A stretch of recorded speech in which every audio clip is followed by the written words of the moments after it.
আল্লাহ পাক রব্বুল আলামিন সূরাত আলে ইমরানের 96 এবং 97 নম্বর আয়াতে বলেন, ইন্না আউওয়ালা বাইতিন ওয়াদিআ লিন-নাসি লাল্লাযী বিবাক্কাতা মুবারাকান ওয়া হুদাল লিল-আলামিন।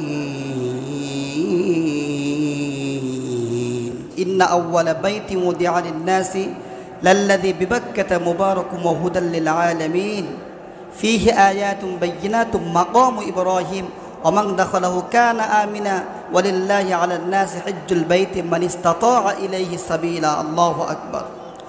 আল্লাহ পাক রব্বুল আলামিন বলেন, নিশ্চয় মানব জাতির জন্য সর্বপ্রথম যে গৃহ নির্মাণ করেছি সেটা হচ্ছে মক্কায় অবস্থিত, সারা জাহানের মানুষের জন্য হেদায়েত ও বরকতময় একটা জায়গা।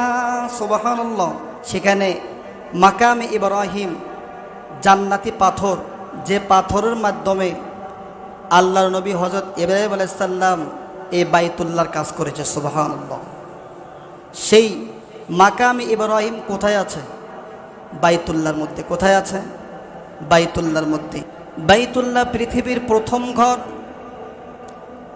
হযরত আবু যর রাদিয়াল্লাহু তাআলা আনহু আল্লাহ রাসূলকে জিজ্ঞাসা করলেন, আল্লাহ রাসূল, এই পৃথিবীর মধ্যে ঘর প্রথম কোনটি?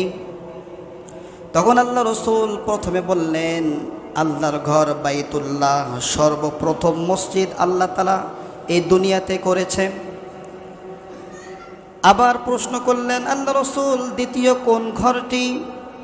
তখন আল্লাহ রাসূল বললেন, দ্বিতীয় ঘর বাইতুল আকসা, যেটা ফিলিস্তিনের মধ্যে অবস্থান করছে। তাহলে এক নাম্বার কোনটা? বাইতুল্লাহ।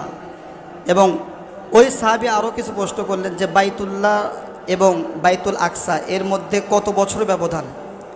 তখন আল্লাহ রাসূল বললেন 40 বছর ব্যবধান। কয় বছর ব্যবধান?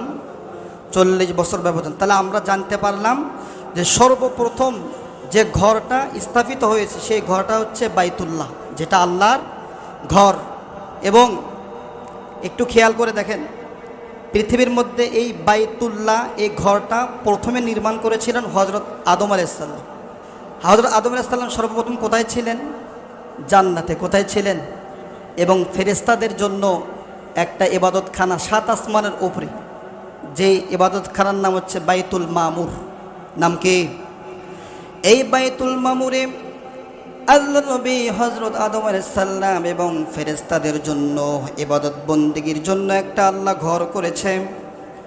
আদম আলাইহিস সালাম ভুল করার কারণে শ্রীলঙ্কায় হযরত আদম আলাইহিস সালামকে পাঠিয়েছে, আর হযরত হাওয়া আলাইহিস সালামকে পাঠিয়েছিলেন জেদ্দায়। এই দুইজন এদিক সেদিক ঘোরাফেরা করতে লাগলো। যে জায়গায় তাদের মিলন হলো সেই জায়গাটা হচ্ছে বাইতুল্লাহ, আরাফাতের জায়গায়। সুবহানাল্লাহ। তাহলে কোন জায়গায় তাদের মিলন হয়েছে, দেখা হয়েছে? এই বাইতুল্লাহ। এবং হযরত আদম আলাইহিস সালাম আল্লাহর কাছে দোয়া করলো, আল্লাহ, বাইতুল মামুরে আমি ইবাদত বন্দেগী করেছি, তার ন্যায় আমাকেও একটা ইবাদত বন্দেগী করার জন্য একটা ঘর তৈরি করে দেন, আমিও যেন ইবাদত বন্দেগী করে তোমার প্রশংসা করতে পারি। তখন আল্লাহ পাক রব্বুল আলামিন ফেরেশতার মাধ্যমে আল্লাহ তাআলা বাইতুল্লাহর এরিয়া দেখায় দিলেন এবং নির্মাণ করে দিলেন। আর বাইতুল্লাহ এমন একটা জায়গা, যত নবী দুনিয়াতে আসছে সব নবীরা বাইতুল্লাহর মধ্যে তাওয়াফ করেছে এবং নামাজ পড়েছে। তাই এটা একটা কত বড় কথা যে মসজিদের মধ্যে সমস্ত নবীরা নামাজ পড়ে, সমস্ত সাহাবীরা নামাজ পড়েছে, যেখানে আল্লাহ তাআলার পেয়ারা বান্দারা যারা আছে সবাই সে মসজিদের মধ্যে নামাজ পড়েছে। ওই ঘরের মর্যাদা কম হবে না বেশি হবে? বেশি হবে। এই জন্যে যেহেতু ওই জায়গার মূল্য বেশি, আমাদেরকে মূল্যায়ন করতে হবে। এবং আল্লাহ রাসূল বলেন, কেউ যদি বাইতুল্লাহ আল্লাহর ঘরে যদি এক ওয়াক্ত নামাজ পড়ে, আল্লাহ পাক রব্বুল আলামিন তাকে 1,00,000 রাকাতের নামাজের সওয়াব দান করে। আমরা যে নামাজ পড়তে আসছি, একে 27 গুণ, কয় গুণ?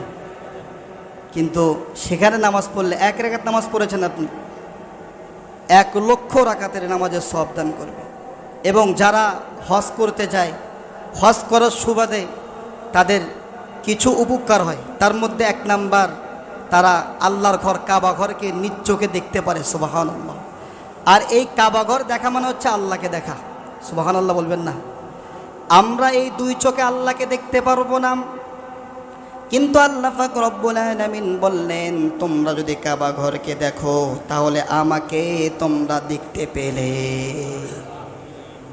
যেমন আমরা খালি চোখে সূর্যের দিকে তাকাতে পারি না, কিন্তু একটা আয়নার মধ্যে যদি আমরা সূর্যকে দেখতে চাই, আয়নার মধ্যে সূর্য দেখা যায় কি যায় না?